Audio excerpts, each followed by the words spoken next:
হয়ে মরতে দেরি না। পরে তো এই খুনের মামলা ওনাকে দেশ ছাড়তে হলো। সোহাইব আলাইহিস সালামের দেশে গেলেন পালিয়ে, সেখানে 10টা বছর থাকলেন। সোহাইব আলাইহিস সালামের মেয়ের সাথে বিয়ে হলো, পরবর্তী ঘটনা সকলে জানেন। তা নবীদের হাতে যখন এরকম শক্তি থাকে, পারবে কিভাবে? আমার নবী নিজেও জীবনে একবার কুস্তি খেলেছিলেন, হাদিসে আছে, হাদিসে। তাও কার সাথে? আরবের সবচাইতে বড় কুস্তিগির, যাকে কেউ কোনোদিন কুস্তিতে হারাতে পারে নাই, কেউ কোনোদিন না। সে একদিন চ্যালেঞ্জ দিল, কেউ নাই যে আমার হারাতে পারে। আল্লাহ নবী বলেন, ঠিক আছে তাহলে এক রাউন্ড হয়ে যাক। আল্লাহ নবী সাল্লাল্লাহু আলাইহি ওয়াসাল্লামের সঙ্গে যখন কুস্তি শুরু হলো, নবী এমন ভাবে ধপাস করে ওরে মাটিতে ফেললেন, যতক্ষণ নবী ছাড়েন নাই, ও নড়তেই পারে নাই পুরো একদম। ওর সারা জীবনে সব গর্ব, সব অহংকার মুহূর্তেই ভ্যানিশ হয়ে গিয়েছে। তা আল্লাহ নবী সাল্লাল্লাহু আলাইহি ওয়াসাল্লাম তার সাথে বাধা দিয়েও তো লাভ নাই, কিন্তু ও তো বাধা দিবে কোত্থেকে? ও তো ভাইব্রেশন করছে।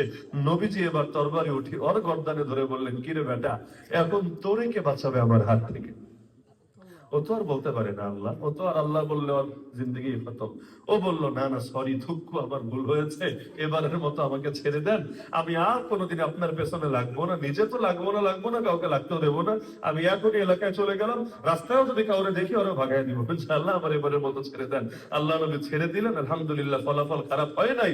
পরবর্তীতে ও তো মুসলমান হয়েছেই। ওর এলাকার যারা যারা ঘটনা শুনেছে সকলে কালেমা পড়ে মুসলমান হয়েছে। তাহলে মুসলমানকে রক্ষাকারী কে? আজকে মুসলমান দুনিয়ার এক একটা পরাশক্তিকে যেই হারে ভয় পায়, দেখেন না, ক্ষমতায় যারাই আসে, ইন্ডিয়ার ভয়ে কেউ কাঁপে, কেউ আমেরিকার ভয়ে কাঁপে, কেউ জাতিসংঘের ভয়ে কাঁপে, অথচ আল্লাহর ভয়ে কয়জনের গায়ে কাঁপন আসে? আল্লাহর ভয় যদি আসতো, বান্দা তো দুগোটা দুনিয়ারে নারাজ করে হলেও সবার আগে আল্লাহর রাজি করার চেষ্টা করতো। কোন থেকে আল্লাহর রাজি করবে? এই দেশে এখনো পর্যন্ত সাংবিধানিক ভাবে আল্লাহর ইজ্জতটাই স্বীকার করা হয় নাই। সংবিধানে এখনো লেখা আছে সকল ক্ষমতার মালিক নাকি জনগণ। তো জনগণই যদি সকল ক্ষমতার মালিক হয়, তাহলে আল্লাহ কি?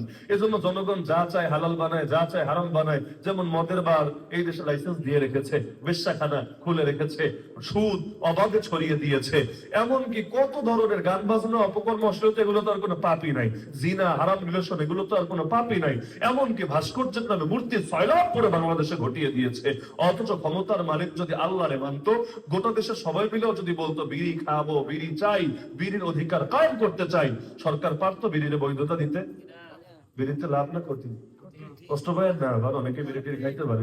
বিড়িতে লাভ না ক্ষতি? বিড়ির প্যাকেটেও তো লেখা থাকে, সিগারেটের প্যাকেটেও তো লেখা থাকে ধূমপান স্বাস্থ্যের জন্য ক্ষতির কারণ। লেখা যেহেতু থাকেই, মাসালা তো বোঝেনি, যা কিছু ক্ষতির কারণ সেটা জায়েজ না জায়েজ? অনেকে আবার, আমরা ছোটবেলায় শুনতাম বিড়ি খাওয়া নাকি মাকরুহ, ছোটবেলায় শুনতাম। আবার এই যুক্তিও শুনতাম চিংড়ি মাছ খাওয়া মাকরুহ। একবার তার হুজুর একজন এসে প্রশ্ন করলো, হুজুর, চিংড়ি মাছ খাওয়া মাকরুহ, কিন্তু আপনারা মোল্লারা তো ধোঁয়া